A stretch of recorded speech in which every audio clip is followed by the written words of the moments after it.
নমস্কার, আমি সুশোভন কোনা। আজকে আপনাদের স্টক মার্কেট রিলেটেড বা আপনার কিছু ফিনান্সিয়াল অ্যাক্টিভিটি রিলেটেড কিছু মিস্টেকের কথা আলোচনা করব। খুবই সিম্পল ডিসকাশন।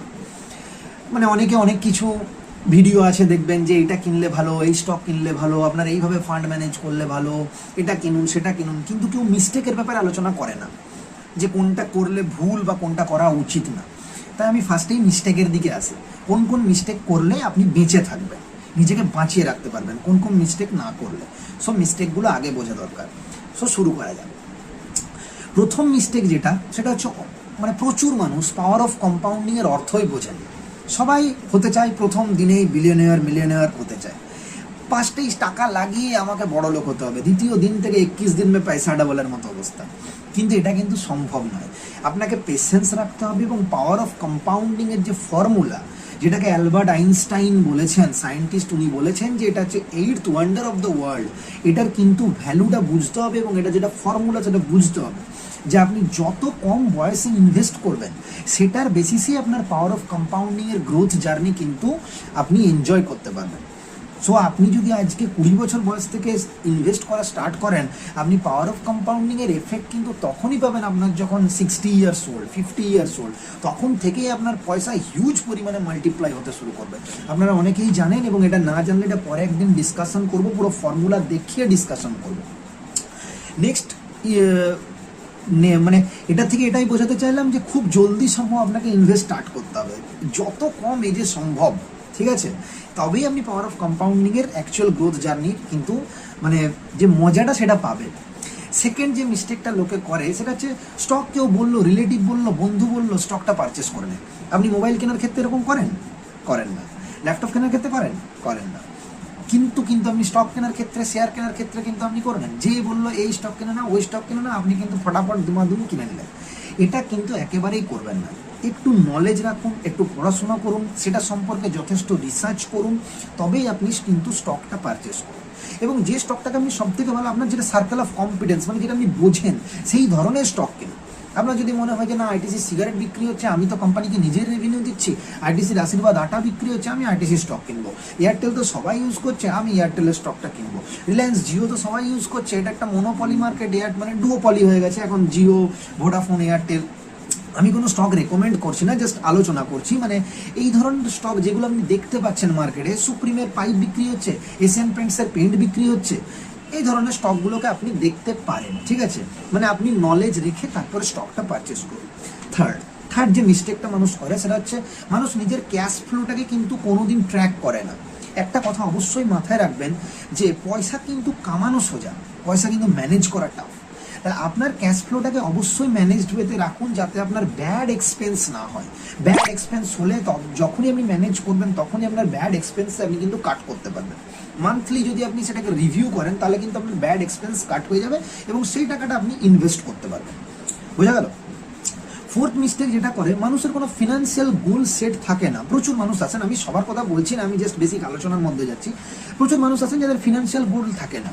আপনি যখন বাড়ি থেকে বেরোন, তখন কিন্তু আপনি একটা গোল সেট করে যান যে আমি অমুক জায়গায় যাব, তবেই আপনি সেটা দিয়ে হয় ভায়া বাস বা ভায়া ট্রেন বা ভায়া বাইক, যেভাবেই হোক কিন্তু আপনি সেই জায়গায় গিয়ে পৌঁছান। হঠাৎ করে বাড়ি থেকে বেরিয়ে গেলেন, কোথাও ঠিক ঠিকানা নেই, তাহলে কিন্তু আপনি সেই জায়গায় যেতে পারবেন কি? আপনি ঘোরাঘুরি করতে থাকবেন, হবে না। সো আপনার একটা ফিনান্সিয়াল গোল সেট থাকা উচিত যে আমাকে এই টাইমের মধ্যে আমাকে এই বাড়িটা করতে হবে, এই টাইমের মধ্যে আমার এত লাখ টাকার এফডি চাই, এই টাইমের মধ্যে আমার এত লাখ টাকা ডিমেট অ্যাকাউন্টে আমার স্টকের হোল্ডিং চাই। সো সেই বেসিসে আপনি নিজের একটা গোল সেট করে সেই অনুযায়ী কিন্তু আপনি এগোন, তাহলে আপনার জার্নিটা খুব সুইফট জার্নি হবে। ওকে। 4 নম্বর যে মিস্টেকটা মানুষ করে, মানুষ একই ধরনের অ্যাসেট ক্লাসে সমস্ত ধরনের ইনভেস্টমেন্ট করতে থাকে। ধরুন কেউ গাড়ি কিনছে, সে গাড়িই কিনে যাচ্ছে, কেউ বাড়ি কিনছে, সে বাড়িই কিনে যাচ্ছে, কেউ সমস্ত টাকা হয়তো শেয়ারে কিনে নিল। এরকম করাটা কিন্তু উচিত না। আপনি যদি একটা বাস্কেটে সমস্ত ডিম রাখেন এবং সেই বাস্কেটটা যদি ফট করে হাত থেকে পড়ে যায়, তাহলে কিন্তু সব ডিমই ভেঙে যাবে। তাই এই জিনিসটা করা উচিত না। আপনি বিভিন্ন দিকে আপনার অ্যাসেট অ্যালোকেশন করে কিন্তু রাখুন, সেটা আপনার রিস্কের ওপরে ডিপেন্ড করছে, আপনি কোন জায়গায় কতটা রিস্ক নিয়ে আপনি এটা অ্যালোকেট করবেন।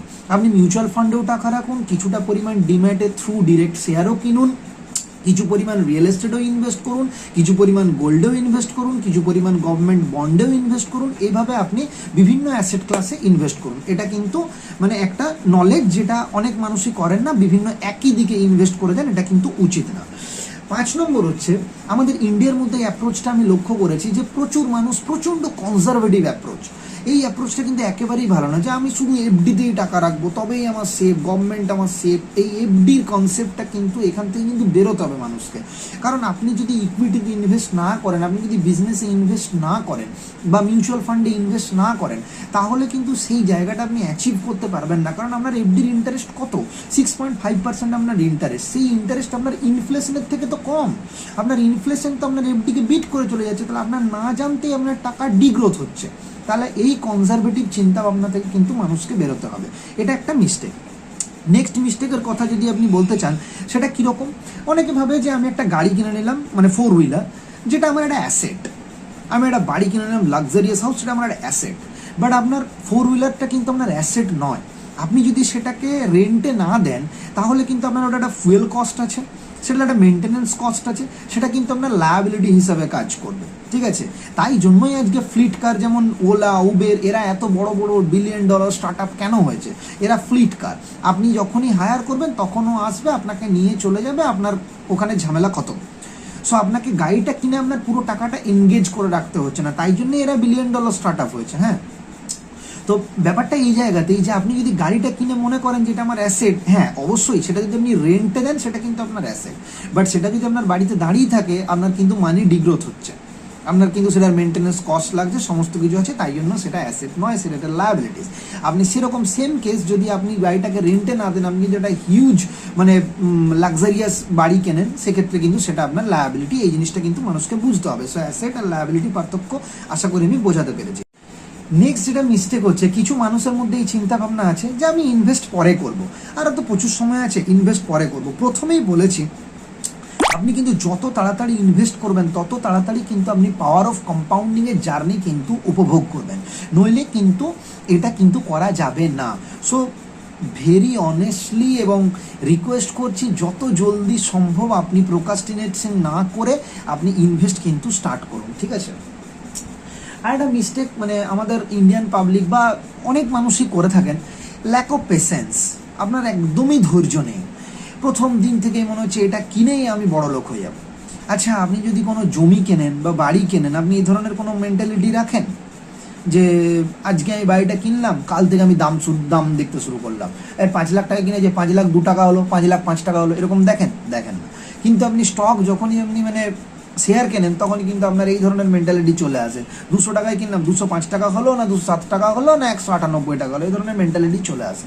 এটা কিন্তু করা যাবে না। ল্যাক অফ পেশেন্সটা কিন্তু খুব বাজে জিনিস। আপনাকে পেশেন্সলি ওয়েট করতে হবে এবং একটা লং টার্মে ওয়েট করতে হবে।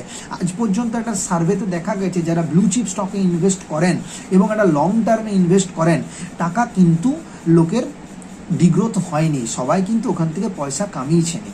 হ্যাঁ, কিন্তু আপনাকে একটা ফান্ডামেন্টালি স্ট্রং কোম্পানির মধ্যে ইনভেস্ট করতে হবে। ঠিক আছে, আরেকটা মানুষ ভুল করে, স্টক মার্কেটের কথা রিলেটেড আসতে বলছি, মানুষ দেখবেন ফার্স্ট দিনে ঢুকে ইন্ট্রাডে ট্রেডিং, ফিউচার অপশান, এই সমস্ত জিনিস নিয়ে বেশি মাতামাতি করতে যায়। জিনিসটা অথচ বোঝেই না সেরকম, কিন্তু তারা বেশি মাতামাতি করতে যায়, ফিউচার অপশানে ট্রেড করে, ইন্ট্রাডে ট্রেড করে, মানুষের লোভ সামলাতে পারে না। এই জিনিসটা কিন্তু খুব বাজে। খুব জলদি বড় লোক হওয়ার চক্করে কিন্তু আপনি লক্ষ্য করবেন আপনার টাকা কিন্তু জলে চলে যাবে।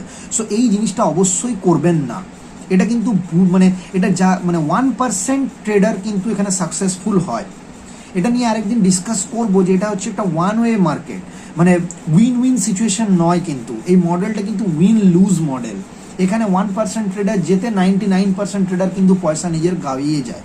এখানে কিন্তু পয়সা লোকে যায় লোকের। এটা মাথায় রাখতে হবে, যেখানে 1% সাকসেসফুল হয়, 99% আনসাকসেসফুল। সো এই লোভের বশবর্তী হতে যাবেন না, পেশেন্স রাখুন, পেশেন্টলি হোল্ড করুন স্টক, লং টার্মের জন্য আপনি অবশ্যই সাকসেসফুল হবেন। আরেকটা যে মিস্টেক মানুষ করে থাকে, সেটা হচ্ছে মানুষ ডিসিপ্লিনড ওয়েতে ইনভেস্ট করে না। মানুষ ইনকাম করে, তারপর এক্সপেন্স করে দেয়, তারপরে যেটুকু টাকা পড়ে থাকে সেটুকু টাকা ইনভেস্ট করে। এটা কিন্তু একদমই উচিত না, বা এই অ্যাপ্রোচটা হওয়া উচিত না। আপনি ইনকাম করুন, তারপর আপনার ফার্স্টেই যে গোল সেট হয়েছে সেই অনুযায়ী আপনি নিজের ইনভেস্ট করুন, তারপরে যেটুকু টাকা পড়ে থাকে সেটা আপনি এক্সপেন্স করুন। আপনার তাতে করে কি হবে, একটা বাজেটারি এক্সপেন্স হবে, এবং কোনো মাসে হয়তো আপনি কোনো জিনিস একটা কম কিনলেন, আপনার নিজের এক্সপেন্সটা আপনি বুঝতে পারবেন। তাতে করে আপনার ফিনান্সিয়াল গোল অ্যাচিভ করতে কিন্তু খুব সুবিধা হবে। বোঝা গেছে কি? আরও কিছু জিনিস আছে যেগুলো মানুষ এমার্জেন্সি বাজেট রাখে না। এমার্জেন্সি বাজেটটা রাখা অত্যন্ত গুরুত্বপূর্ণ, তাতে করে আপনার লং টার্ম যে ইনভেস্টমেন্ট সেখানে হাত দিতে হবে না। হঠাৎ করে একটা এমার্জেন্সি সিচুয়েশন এলো, কোনো ফ্রেন্ডের কিছু প্রবলেম হলো বা কোনো রিলেটিভের কিছু প্রবলেম হলো, এই জন্য একটা এমার্জেন্সি ফান্ড অবশ্যই রাখা উচিত। আরেকটা মিস্টেক যেটা হচ্ছে মানুষ মেডিকেল ইন্স্যুরেন্স করে না। আপনি অবশ্যই অবশ্যই মাথায় রাখবেন যে আপনার 5 বছরের ইনকাম আপনার 5 দিনে চলে যেতে পারে, মেডিকেল ইন্স্যুরেন্সটা অবশ্যই করবেন। সো এটা একটা মানুষ বিগ মিস্টেক করে থাকে, এটা আমি অবশ্যই সাজেস্ট করব যে আপনি মেডিকেল ইন্স্যুরেন্সটা অবশ্যই করবেন। আরও কিছু অনেক মিস্টেক আছে, এগুলো হচ্ছে মানে আপনাকে এতক্ষণ অবধি মেন মিস্টেকের কথা বললাম। আরও কিছু যেমন আছে যে ক্রেডিট কার্ড, এই সমস্ত জিনিসের ট্র্যাপে খুব কম লোক আছে এগুলোর বেনিফিটস নিতে পারে, যেমন এই অফার এক্সপেন্সেস মানে যেগুলো অফারগুলো দেয় ক্রেডিট কার্ড এইসবের চক্করে না যায় ভালো। আপনি নিজেও বুঝতে পারবেন না, ওরা 24%, 36% ইন্টারেস্টে আপনার টাকা কত যে কেটে নিয়ে চলে যাবে আপনি নিজেও বুঝতে পারবেন না। সো এইসব চক্করে না পড়াই ভালো। ক্রেডিট কার্ড আরেকটা জিনিস অবশ্যই মাথায় রাখবেন যে এই যে অ্যামাজন, ফ্লিপকার্ট, এই যে আপনাকে বিগ বিলিয়ন ডে এর কথাটা না হয় আমি বাদই দিলাম, যেটা হচ্ছে আপনার মানে আপনার যদি বাজেটে থাকে যে আপনি এই জিনিসটা কিনবেন, তবে সেই জিনিসটা আপনারা অ্যালোকেট করে রাখুন এবং সেটা সেল পেলে আপনি কিনুন। কিন্তু আপনি এই অফারের চক্করে আপনি এক্সট্রা জিনিস পারচেস করলেন, এটা কিন্তু একটা গুড অ্যাপ্রোচ নয়। আপনি মনে রাখবেন ওরা কিন্তু একটা $1 বিলিয়ন স্টার্ট আপ, ওরা কিন্তু বোকা নয়, ওরা আপনাকে বোকা বানাতে এসেছে, এই কথাটা কিন্তু মাথায় রাখবেন। সো আজকে অনেক আলোচনা হলো, আরও আগামী পর্বে আবার দেখা হবে। আপনারা কমেন্টের মাধ্যমে জানাবেন আপনাদের মতামত এবং আরও কী সম্পর্কে আপনারা জানতে চাইছেন সেটা অবশ্যই জানাবেন। নমস্কার, সবাই ভালো থাকবেন।